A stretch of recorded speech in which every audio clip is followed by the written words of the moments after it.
অনেক বন্ধুরা, শুভ সকাল। সন্দীপতা ডেইলি লাইফে আবার ফিরে এসেছি এক নতুন সকাল নিয়ে তোমাদের কাছে। আশা করি তোমরা সকলেই ভালো আছো, আমরা খুব ভালো আছি।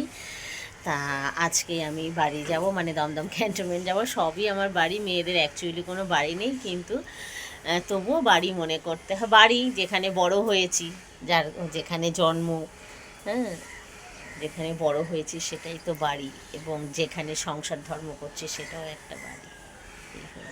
তো বন্ধুরা, বাজার থেকে কুমড়ো কিনে নিয়ে এসে সেই পাকা দানা মাধবীদিকে দিয়ে ফেলানো হচ্ছে।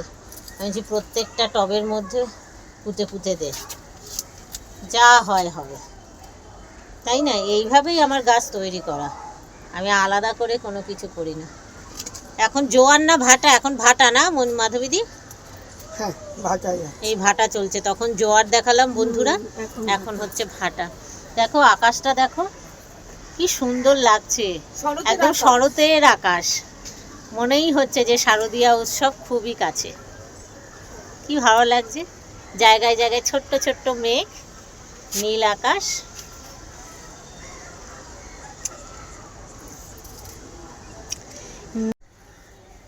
মাধবীদির রোদে তেজ লাগছে, বিশাল রোদ।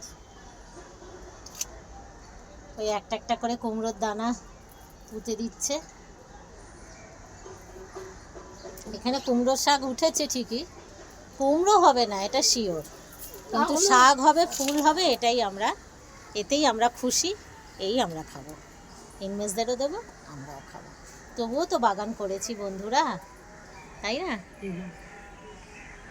কি সুন্দর আকাশ দেখো, শারদীয়ার আবির্ভাব। নীল আকাশের নিচে ওই পৃথিবী, আর পৃথিবীর পরে ওই নীল আকাশ। তুমি দেখেছো কি? আকাশ আকাশ ঘন নীল, শুধু নীল আকাশ, তারই মাঝে ছেয়ে আছে ছায়া ঘন মেঘ। তুমি দেখেছো কি? হ্যাঁ, কোনটা? পুঁই শাক। পুঁই শাক, হ্যাঁ,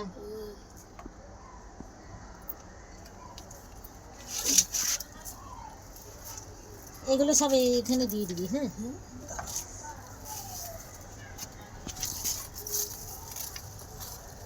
খুচিয়ে খুচিয়ে দিচ্ছে, না খোঁচালে আবার ইয়ে হবে, মাটি বসে যাবে।